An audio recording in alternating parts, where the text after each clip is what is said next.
Гурван төрөл дамживч сүнс минь чамайг таньж, гурван ертөнцийг туулавч зүрх минь зөвхөн чам руу тэмүүлнэ. Бид хоёр одоо бие биендээ үргүй боллоо. Өнөөдөр та бүхэндээ 2017 оны 8 сард нээлттэй хийж байсан гол дүрд нь Ифэ жүжигчний тоглосон уран зөгнөлт романс киног ярьж өгөхөөр бэлтгэлээ.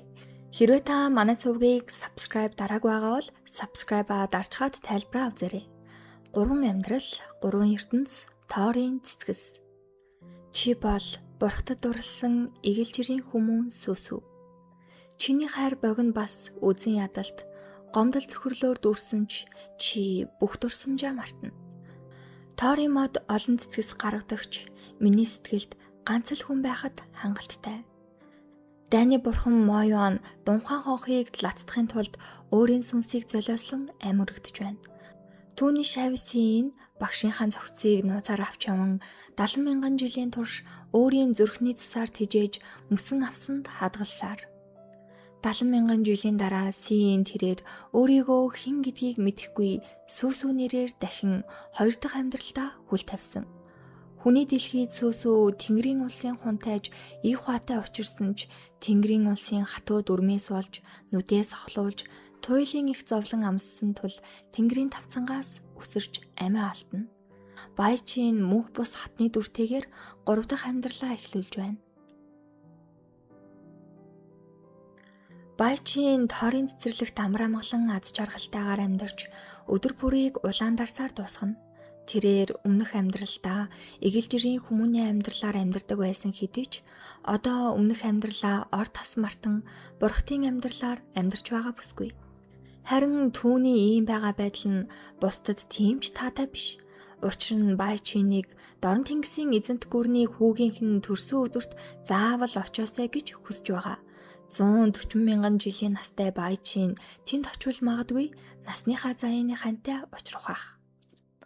Аргагүй ятгалгад орсон Баячин уригдсан газараа ирсэн боловч тэнд дэндүү удгартай. Цэцэрлэгээр зугаалж явахдаа будааны бов шиг цав цагаан игдүүтэй Аалитад харах бөгөөд Баячины барьж байгаа дэвүүр нь их л сонирхолтой харагдсан тул Аали аваад зүхтаачихдаг. Ингэж байхдаа тэр Аалигийн аав хунтайж Ихватай санамсаргүй уулзсан цагаас бүх зүйл өрнөндөө.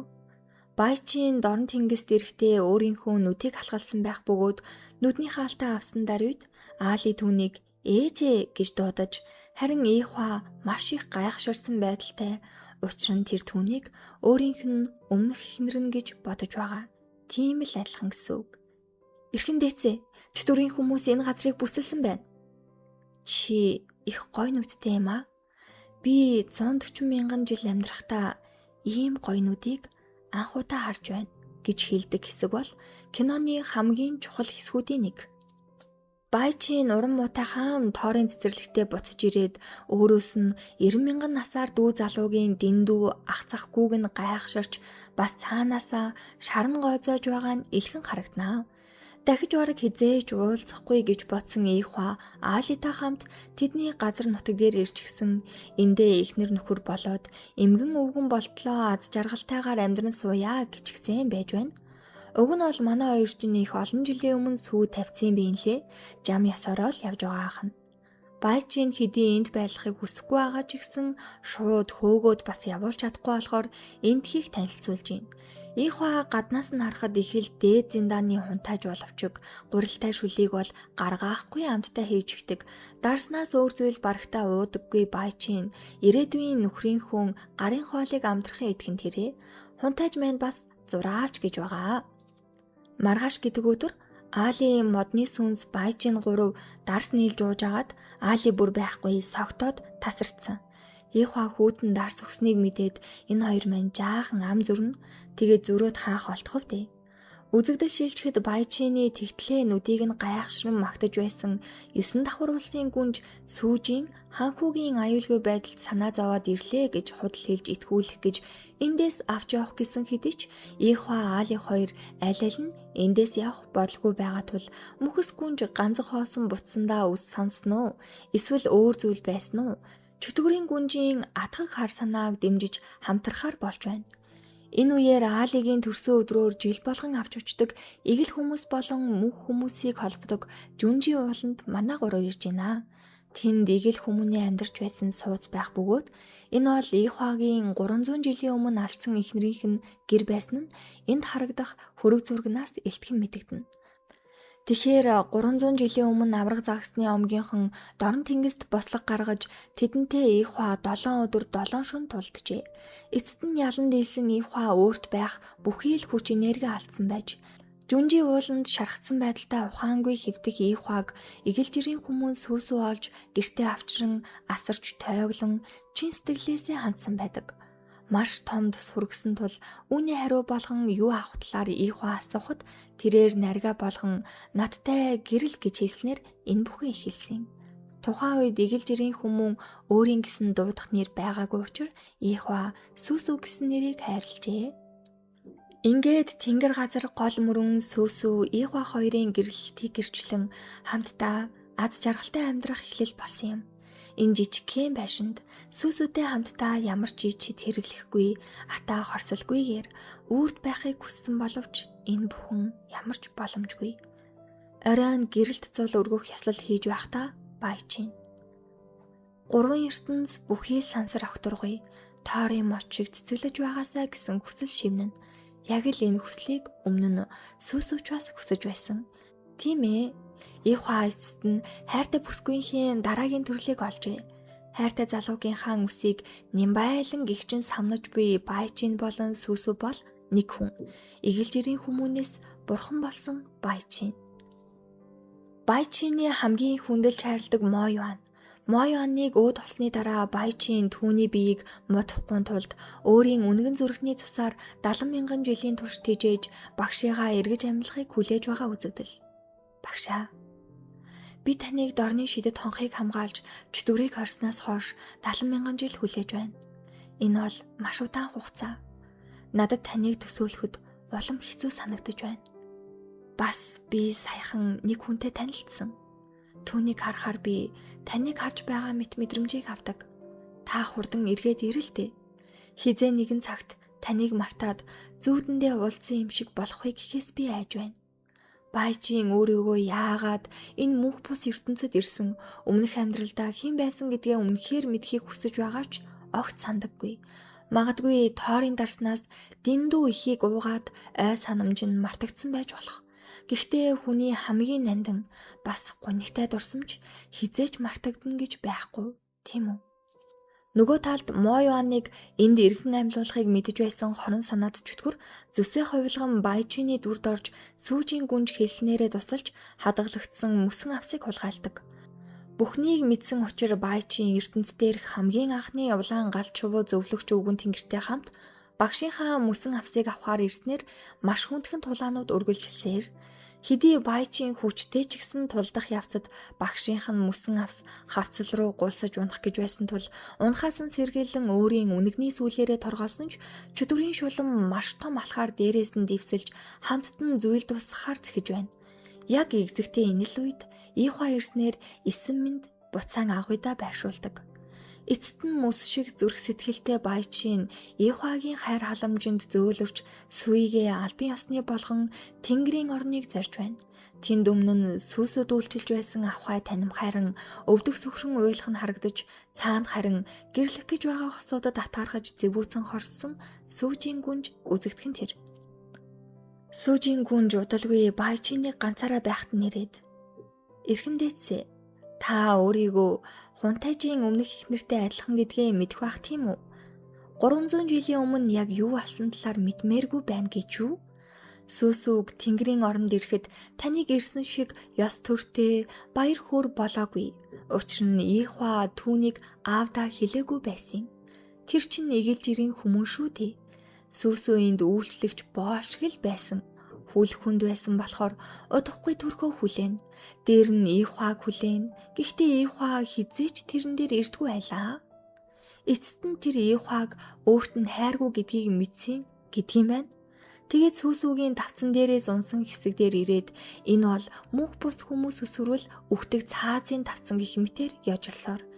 Энэ бүх утгагүй яриаг сонссоор залхаж гүйдсэн Баячин түүхийг зүгээр л сүүжийн күнжийн амныхаа зоргоор зохиосон гэж бодон үл тоохыг хичээсэн хэдий ч сүсүүд үнэхээр тэгж хандсан бол гэсэн бодол толгойд нь эргэлдэн салахгүй байсаар гэрлэх ёслол амжилтгүй болдгоо.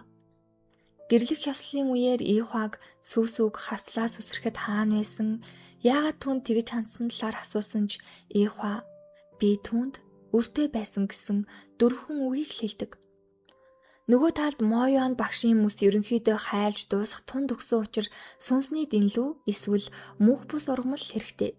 Сүнсний дэнлүү Ихуад байгаа ч тэр Баяжийн дөхгийг зөвшөөрөхгүй. Учир нь энд бас сүсүгийн сүнс байгаа. Баяжийн учрыг ойлгохгүй тул хэрвээ хавцал дээр чиний хуучин эхнэр бас би зогсож ивэл хэнийг нь аврах талаар асууж байна. Харин Ихуа Баяжийн сүсү хоёрыг нэг хүн гэдгийг хэдийн мэдсэн шүү дээ.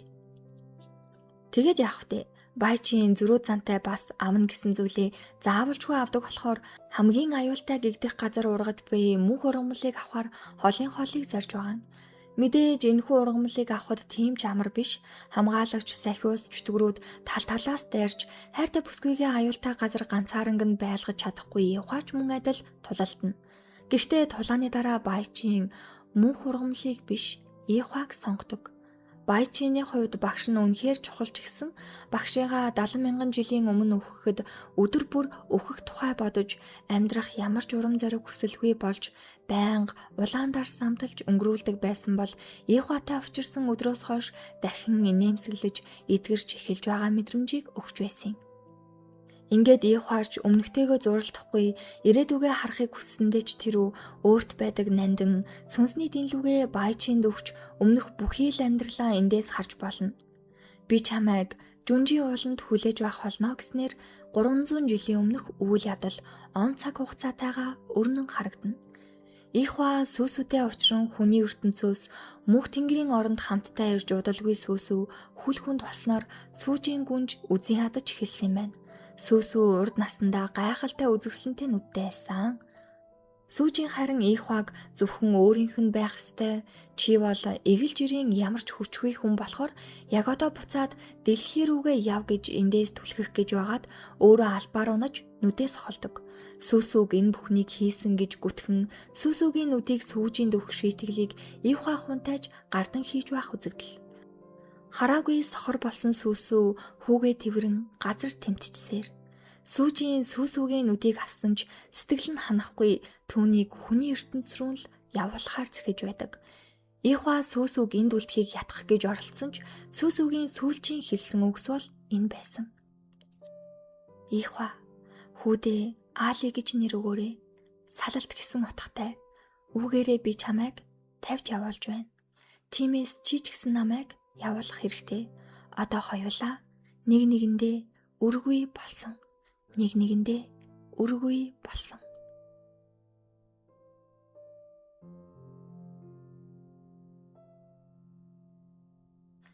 Энэ бүх аимшигтай харгас өмнөх түүхээ эргэн сансан Баяжийн цаазын давтан дээр асгартлаа уйлж байхад сүүжийн ирснэ.